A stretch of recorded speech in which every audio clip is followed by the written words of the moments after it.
She lost the bet. I'll do this and I'll make it wrong. Two trees on the hillside of the mountain, always looking up toward the sky. Reminds me of my love of the mountain that he and Uncle shared together there. Now the bright moon is shining in the valley. That old wagon leans against a stack of hay. Two graves on the hillside by cabin. My mom and dad are resting there today. The burning of the greenwood on the fireplace, the falling snow around the redbud trees, the branches of the laurel on the creek bed, and the rippling water of the gentle stream.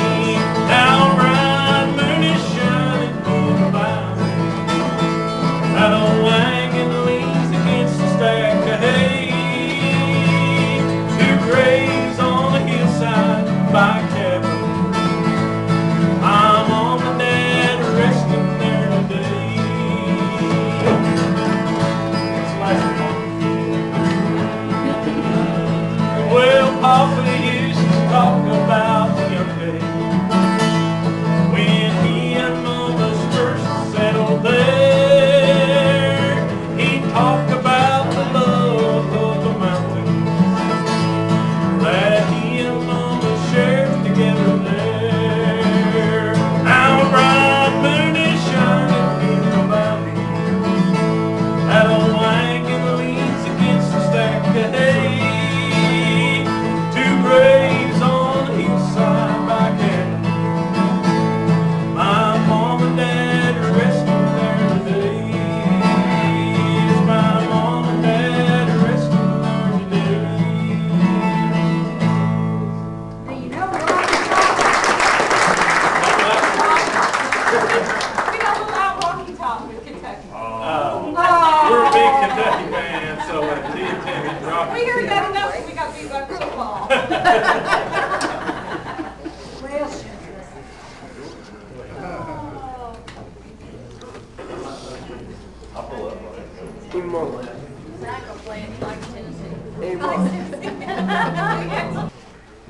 We used to put up corn, so I'm not a farmer, so but somebody brought me too much corn than I could even handle it at one time, so I thought, well, I know how to do this.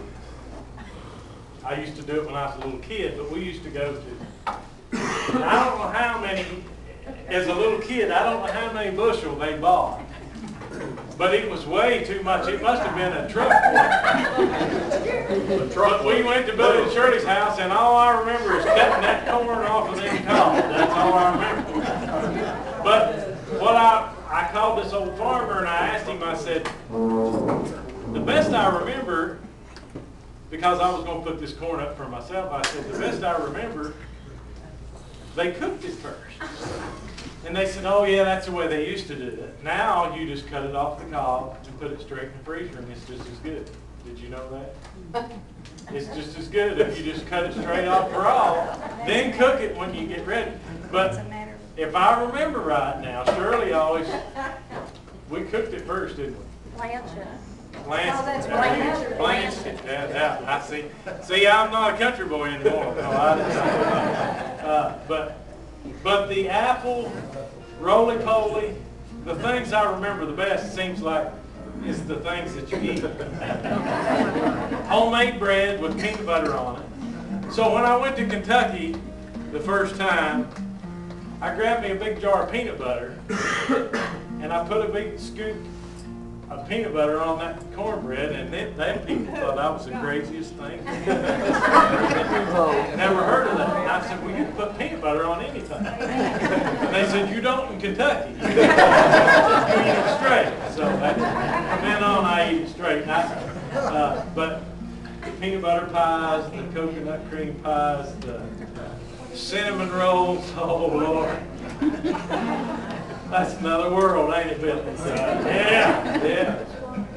But as far as speaking for the Parker family, thank you for all the memories. God bless you. You have put the Lord first in your life, and the Lord has richly blessed you. You've been through hard times, but the Lord has been right there for you. And I've found in my life, put the Lord in your life, put Him first, and He'll bless you for it. And these two and this family has truly put the Lord first in their life, and you can see it's paid off. Look at all the friends that come today. So, God bless you all.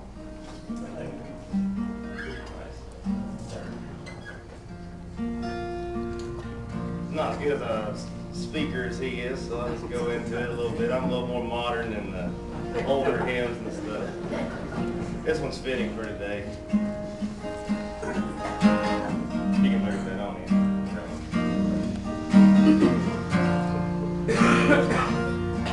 I said, Grandpa wants his picture here. It's all black and white. It ain't real clear. Is that you there? He said, yeah, I was 11. The times were tough back in 35. That's me and Uncle Joe just trying to survive a cotton farm in the Great Depression.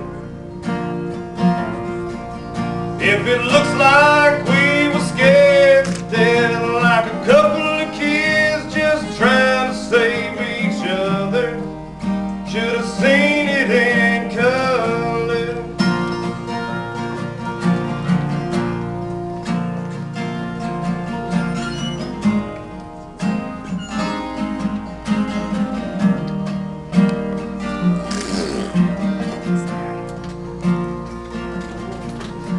Well, this one taken overseas in the middle of hell, 1943, wintertime.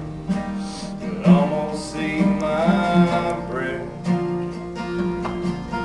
That was my tail gunner, old Johnny McGee. He was a high school teacher from New Orleans, and he had my back through the day we left. If it looks like we were scared to death, like a couple of kids just trying to save each other, should have seen it in color. Yeah, pictures worth 1,000 words, but you can't see what those shades of gray keep covered. Should have seen it in color. This one is my favorite one. This is me and Grandma in the summer sun, all dressed up the day we said our vows. You can't tell it here, but it was hot that June. Them roses red and her eyes were green, and just look at that smile. I was so proud. That's the story of my life, right there in black and white. If it looks like we were scared to death, like a couple of kids just trying to save each other, should have seen it in color. Yeah, pictures worth 1,000 words, but you can't see what those shades of gray keep covered. Should have seen it in color. Well, Jamie,